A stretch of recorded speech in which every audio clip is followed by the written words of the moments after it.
If you're a late 80s or an early 90s baby, you're almost guaranteed to remember the song Misery Business by Paramore. God, that song was iconic. It feels like a real staple from the 2000s emo era. It was actually stuck in my head a few days ago for whatever reason. I was in the shower and it popped into my head, and it really dawned on me just how emotionally charged the song is. And so I got really curious about Hayley and what kind of energy she must carry to be able to write a song that is not only so feral, but also like so relatable. Like, what is it about this song that made it the band's breakthrough anthem and put Paramore on the map in 2007?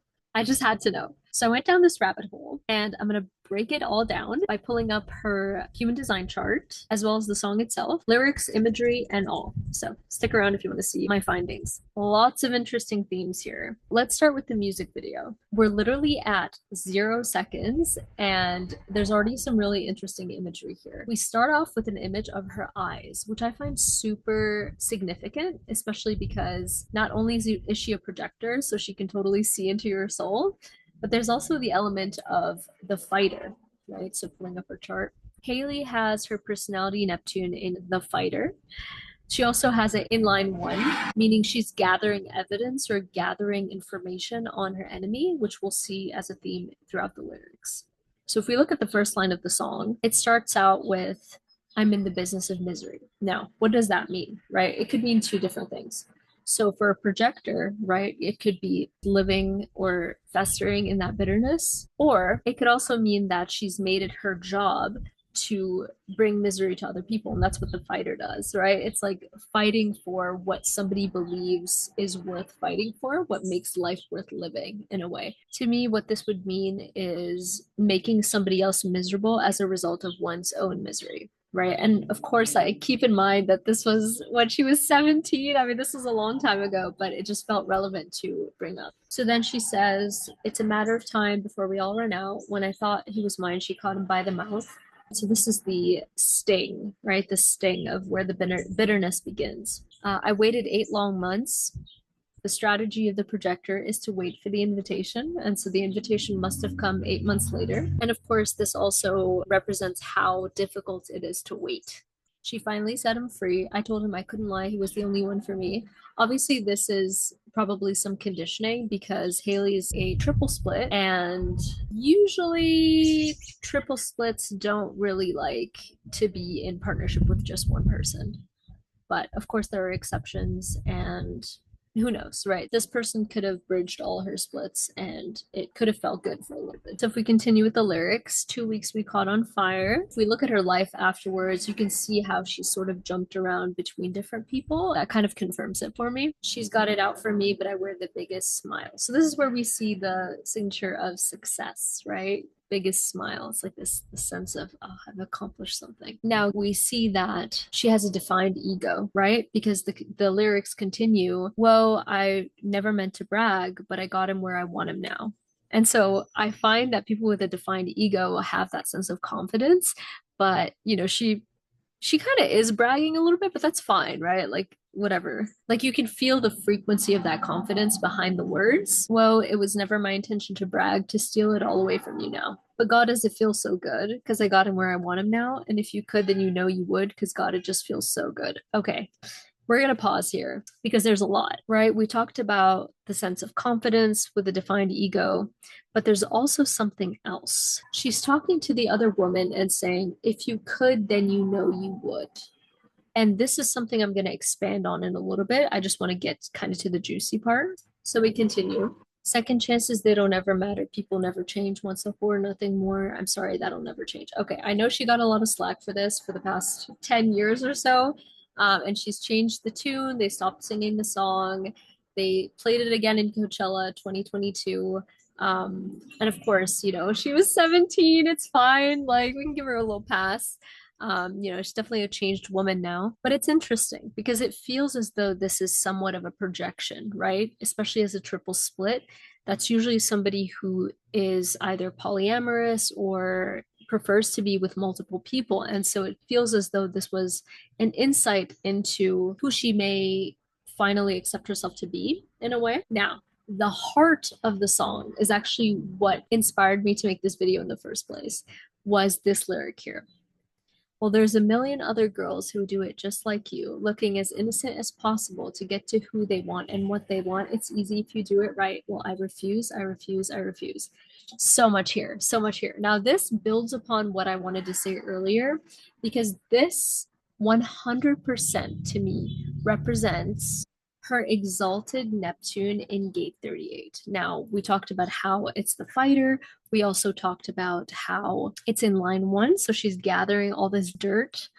But what we didn't talk about is exaltation. Exaltation is basically the elevation of a certain placement, giving it a better quality objectively, right? So it's experienced more, it's more comfortable in a way, even though technically it's detrimental for the psyche of the collective because people kind of get comfortable. And so, what does this mean? So, this gives her the psychic gift of knowing when and how to fight. And so you see how she gathered all of this information, literally wrote a song, and then made her entire career out of it, which is amazing. Because not only that, she's also incredibly individual, right? She has 1/8 channel, which is all about bringing an individual contribution into the collective and mutating the collective through creativity. She also has gate 16 of talent and skills. She's also likable and friendly, with the tribal gate 3740. I find that that's where some of the stickiness comes from in the lyrics of what makes it so relatable and so like clicky in a way, right? Tribal, like it's high school. We also have gate 10, the behavior of the self, talking about herself and how she is so much better than this other woman. But if you notice, what she doesn't have is gate 54. I went down a whole rabbit hole. I did a whole dissertation about this, literally. And when she says, there's a million other girls that do it just like you, I realized that there's an entire generation of people, women, who actually have what she doesn't have. And she's actually noticing, right, as a projector who's very perceptive, what she doesn't have is gate 54.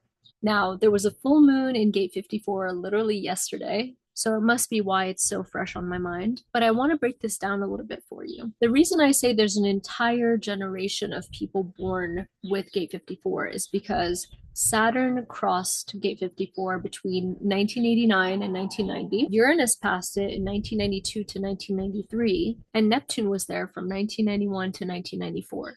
So if you were born anytime between 1989 and 1994, you definitely have this placement. And now, what does this mean? This is having the design of a marrying maiden. It's got sugar baby vibes written all over it. Technically, it's called ambition, and it represents a sort of striving for material success. So when she says, there's a million other girls who would do it just like you, she's not wrong, because there are so many women who have this place younger than her, looking as innocent as possible to get to who they want and what they like. It's easy if you do it right. Right? We have this confidence coming back, right? It's easy if you do it right. But I refuse, I refuse, I refuse. So that's part of the fighter, the design of the fighter, but it's also incorrect for her to live that way, right? Because she doesn't have this gate defined.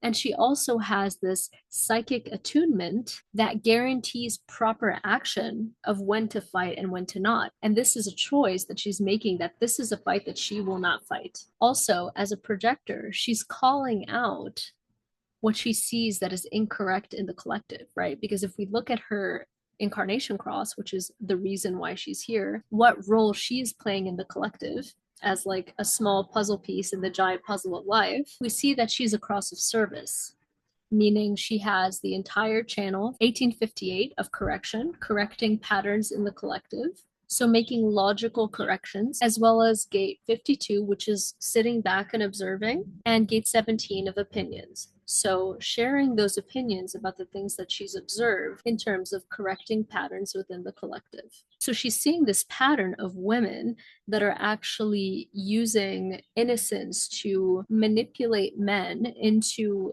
getting into relationships, into giving them resources, etc. So this is the dark side of gate 54 and the marrying maiden. Interesting, right? That's what I got. Let me know what you think in the comments. I'm super curious. Let me know if you like this song, if you had like a realization when I said this, or if you just want to chat further. You can also book a session with me if you like the way I broke this down. I'll put all the links below. Have a good one. Peace.